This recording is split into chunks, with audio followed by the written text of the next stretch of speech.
This is I Love Black People Radio on HUR Voices, Sirius XM Channel 141. I Love Black People is more than a radio show. I Love Black People is a call from our ancestors to protect us from racial profiling all across the world. Go to iloveblackpeople.com and become a member today. Membership empowers you to live fearlessly and protect Black people globally from racism and xenophobia. Join us today and become a member of our global network with an online global green book with Black-owned and Black-friendly businesses to protect you and your community. Membership is free, and with you, we will become 10 million strong worldwide. I am because we are. Special thanks to AFLAC for supporting I Love Black People Radio. Welcome to another episode of I Love Black People. Thank you so much for joining us. And as always, I must tell you, appreciate all the feedback and support that you give us. So, keep using that info at iloveblackpeople.com, email, definitely follow us on social media. We couldn't do what we do without you. And, as a co-founder of a startup, as well as the host of the show, so much of what we're doing is literally for you, and without you, it wouldn't be possible. So thank you, and thank you again. I think that this episode, we want to really talk about I just came back from a big fundraiser for Tuskegee University. And as many of you know, I attended Howard University as well as Tuskegee University. And there's always a lot of, lately and over the last several years, there's been a lot of attention paid to HBCUs, rightfully so, with so much of the monies that were denied, and many of the universities dealing with states as well as federal government racism and systematic, undermining of budgets. And even in Alabama, there were situations where the state said they would, if there was a state institution already there, they wouldn't build another one. But Montgomery, which is the capital of Alabama, had Alabama State University, historically black college. Well, some years later, they put another, a couple, Troy State as well as Auburn campus that was in right outside of Alabama State's kind of like footprint. And all this does is it just defers and takes money already that's not in the budget for black institutions. Same thing happened to Alabama A&M, and the connection with higher education, black people, as well as higher education for all. I think sometimes we don't talk enough about how the public school movement, much of what we saw took place after the end of the Civil War, which was, again, a motivation of making sure that formerly enslaved people were determined to get education. I mean, if you ever wonder or underestimate what we as Black people were doing during our enslavement in the United States, it was illegal to teach enslaved African people how to read. Let's think about that. That's some reading Black folks. If you literally got to pass a law that says you can't teach these folks to read, that means they must have been in that book. So again, I think so much of what we talk about in the foundations of how we got here, we don't do enough with giving the story context. I even had another situation where I was talking, as y'all know, we have our offices in Zimbabwe, and this person who was a descendant of colonizers said something about aviation, how important it was for the colonizers to contribute to aviation in Africa. And I was like, how can you be, the contribution of colonialism is normally raping, killing, and stealing. Like, let's just be candid. Disease, corruption, to somehow take credit for aviation, like the whole aviation, is misplaced. And then two, there's been very, very well documented people and especially in Europe who believed in a master race, and there's only the human race, and every race is contributed to society. With that being said, to somehow justify literally colonization and extermination of peoples is never justified, and we definitely know that crimes against humanity was the rule of thumb in many of these places with the colonizer there. So we're not going to ever honor or pay any respects to that type behavior. That being said, out of this came historically black colleges, and those of us who benefit from that, and that's literally so many people, including those that didn't attend. We need to give back to these universities, and I think historically black colleges as well as other universities, the tuitions are, man, are very high. So I think that's one thing where we start having to you know look at higher education in general and ask ourselves, is there a better way? But until we get to a better way, those universities that we know played an instrumental role in the development of many societies uh, deserve to be supported. So, you know, everybody and so many historically black college graduates have left with student debt. So I think sometimes contextually, when they start talking about how we give back financially, there's a context, especially those of us who were like first generation who attended college, just to be able to stabilize your family and your community in itself is an endeavor. And then to on top of that, the contributions to institutions like HBCUs has to be definitely a part of that. So that Tuskegee had a big gala in Atlanta, which was super awesome, and had companies and people purchased tables, and Commodores were there. Of course, president of Tuskegee University. And so when I'm in these places, I gotta make sure I don't say Howard. I end up saying Ski. Howard gets a little tricky, no disrespect to anybody. But that being said, it's important that we all give back. If we're waiting for somebody else to do it, they're not going to do it. If you can be a part of any type of organized groups, be it the alumni or any of the sub auxiliary, groups, folks that, I'm a member of the GE Alumni Association, which is part of like a fraternal thing. There's folks who are with the band and work with the band, make sure after they graduate, the band has support. And the big thing that I'm doing, is leading a leadership endowment. We're raising $1 million to support those students who literally may not get the opportunity to, play a sport or be in the band or ROTC or any of these other things, but they still are developing their leadership skills. So we saw that it was important that we identify a leadership endowment where we could actually have alumni come back and actually support these young people in their development as leaders. When we spend this amount of time, um, supporting and contributing to these wonderful, brilliant students, much of their interactions are going to be outside maybe their field of study, but they're still going to need to gauge the people around them.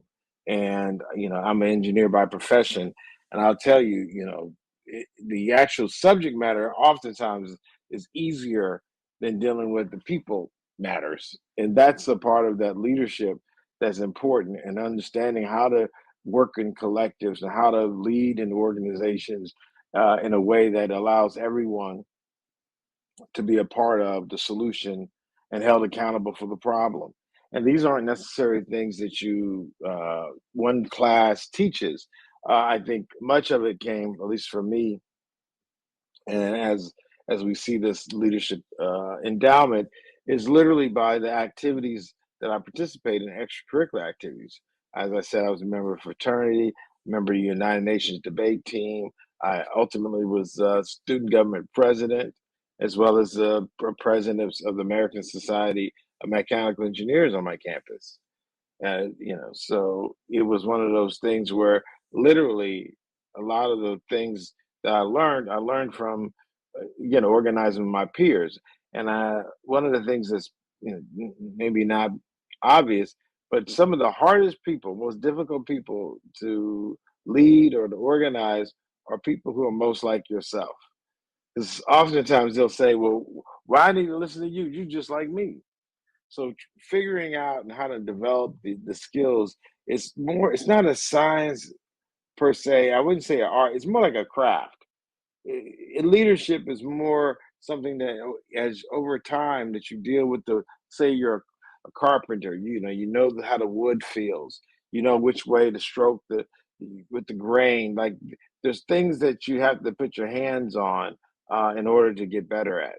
And I would oftentimes talk about, and I've mentioned here on the show, that somebody like a George Bush Jr. wasn't smarter than Barack Obama by far, and his background and going AWOL and doing all the things he did and substance abuse, all that. I'm clear Barack Obama superior probably in character and intellect. But the one thing that George Bush Jr. had was that his father was already president. And that because of that, his father was able to help him getting to opportunities that gave him the chance to actually be in authority, actually serve on boards and serve in leadership, and in a way that a person with his abilities normally would have had no chance at doing. And what happens, I would say, even though Barack was smarter, if put in a boardroom situation, and I'm going to bet on a person. I'm going to bet on the experienced boardroom person more so than necessarily the IQ of the smart one, because a lot of this takes experience in dealing with people and how to manage those interactions and relationships. So we see the leadership endowment being a very important piece of what Tuskegee offers the students. And again, Tuskegee University, was started by our amazing founder, Booker T. Washington. So his example, we can never pay him back. So we often talk about paying him forward. And he also served on the board at Howard University. So there's definitely a connection, and we all benefit from these connections. I think that's another thing that's important. That even if you didn't attend a historically Black college university, you can support them because they supported you. There was nothing that a graduate or professor at a historically Black college ever said that their work should just be limited to those who also attended. Like, that doesn't make sense. The impact historically Black colleges have had has been international, all over the world, in a way that spoke to people's humanity. And we should never, you know, never like leave that out. Like it was more than just the the science; it's the humanity of our people.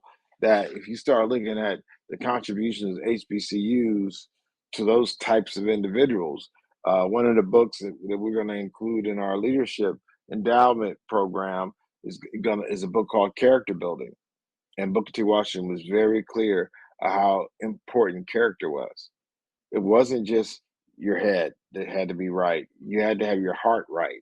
And we normally refer to some of his words as developing the head, the heart, and the hands. And so that all three could be used in a way to serve uh, your community, family, of course, God, and in a way that was reflective, or it was a reflection of your, time spent at university. So in many ways, these are things that even in the digital age, with all the technology, characters. I mean, you talk about artificial intelligence. Again, character is everything. These large language models and the development being done, you having good character goes a long way. Now that it's so scalable, it becomes an imperative, and we're the ones that have to hold the society and ourselves, starting with ourselves, accountable. And leadership is a key part of that. And part of our fundraise, we're using and I want to say thank you to the crypto currency community, because Tuskegee is one of the first universities and first HBCU to accept cryptocurrency as a contribution. Much like someone donating, another asset like gold or land or stocks. Now Tuskegee accepts crypto, and so often we hear people talk about, what is this thing all about, blockchain and Bitcoin, but Bitcoin is real. And I know when the price goes up, people think it's more real, but digital assets are real. So to be able to expand the offerings or what can be accepted is a very, a bold and powerful move on the behalf of Tuskegee. And we are encouraging many of the members of the Bitcoin crypto community who may not even know what a HBCU is. They might have heard of Tuskegee, the Tuskegee Airmen, Booker T. Washington, unfortunately, the Tuskegee experiment with all the conversations around COVID and the vaccine, that these are things that we all know of a very special place, and that special place still needs support. And if we can get the crypto community to be a part of that, again, this is literally about how we can be transformational. And I do say this to members of the cryptocurrency community and Bitcoin. So often folks are skeptical, and I tell people you should be skeptical of all of these systems. I don't care if it's digital, if it's fiat, whatever monetary system you're dealing with. You shouldn't go in there with like some blind faith. I have faith in God, and God has shown me so much. But I don't have faith in Bitcoin or any of these things, or the U.S. dollar or credit cards. I have to understand what's going on in order to have a proper relationship with these systems. So yes, we need to make sure as much education is done.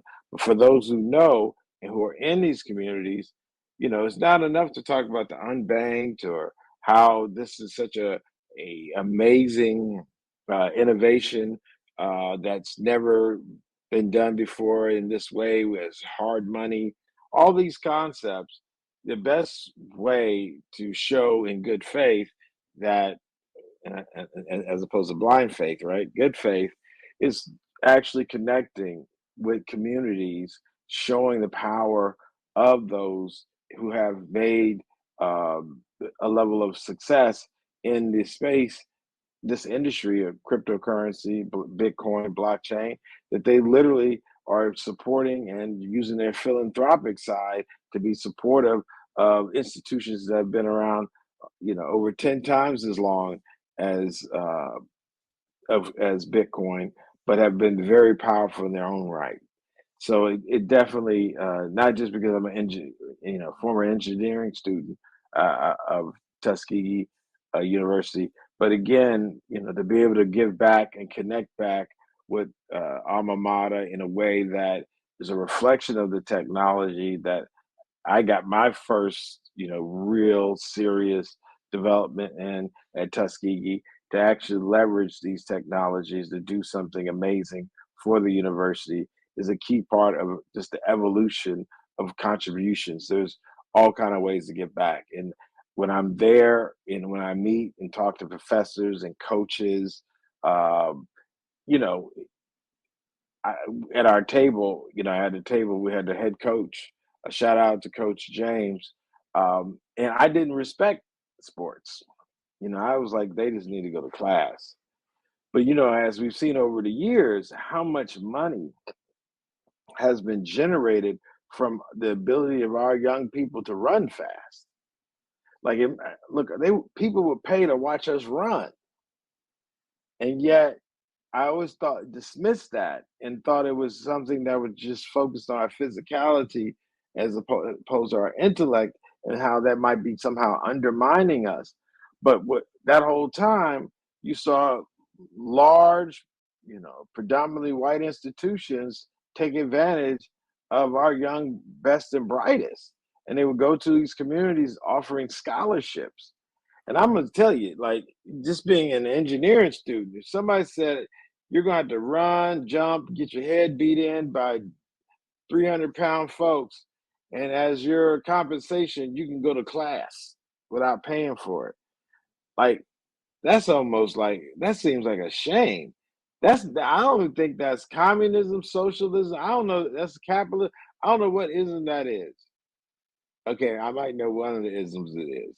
But to literally tell someone they're going to literally risk their life, and in reward for that, as a reward, you'll get a chance to have an opportunity to take a class that you could pass or fail, especially fail when you have so much time you're spending practicing in order to have somebody bang your head in.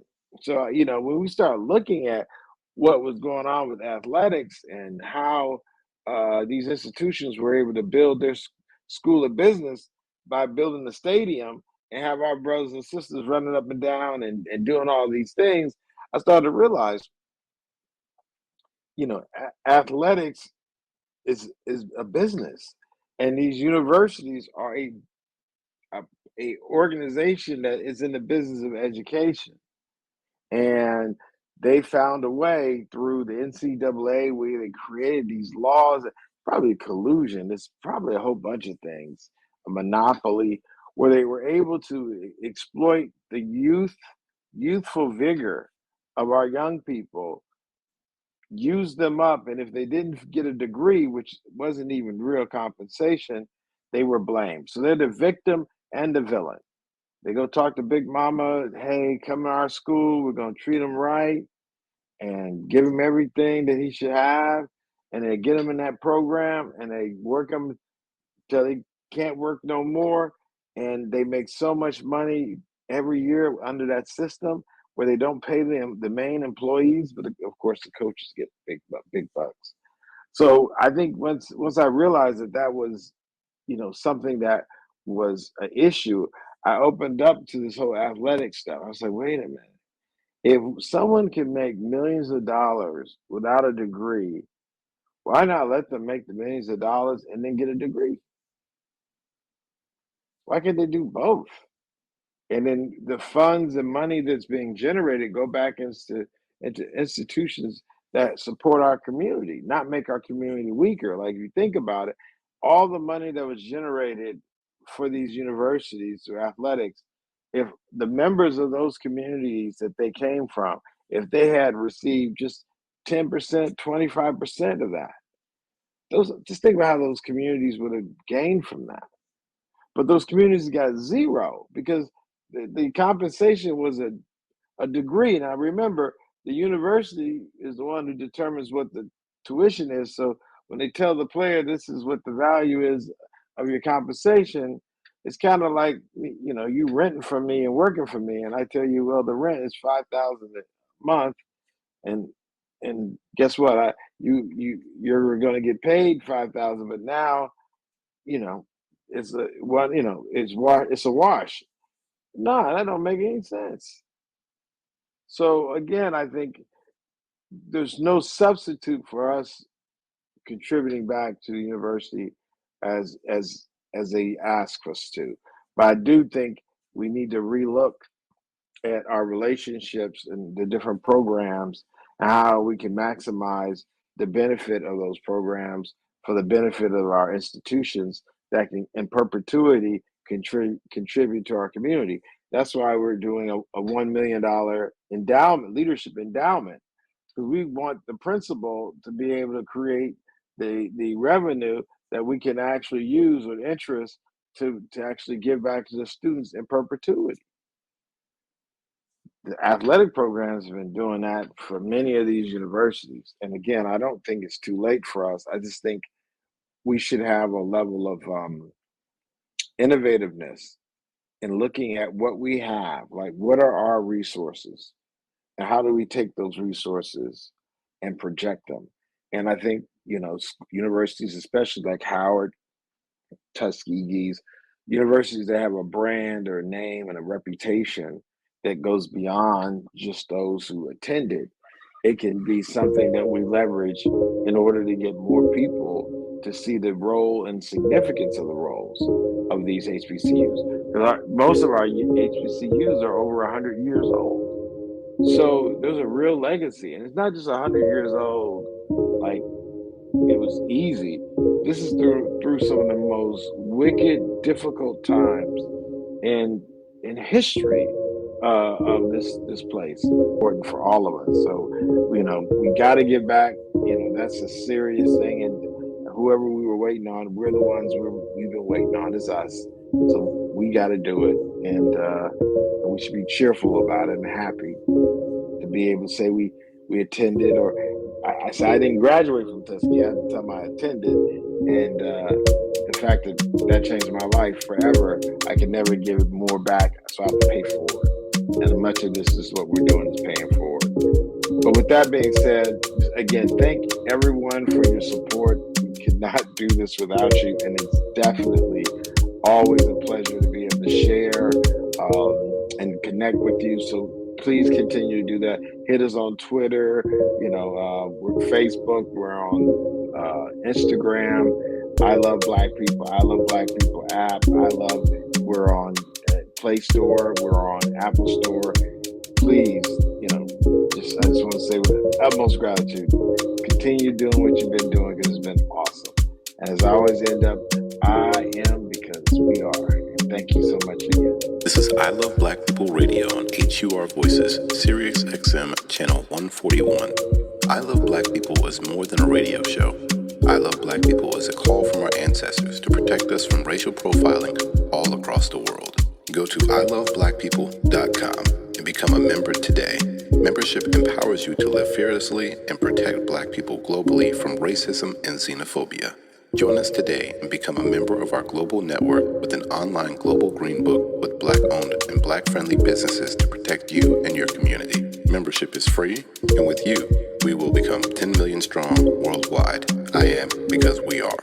Special thanks to Aflac for supporting I Love Black People Radio.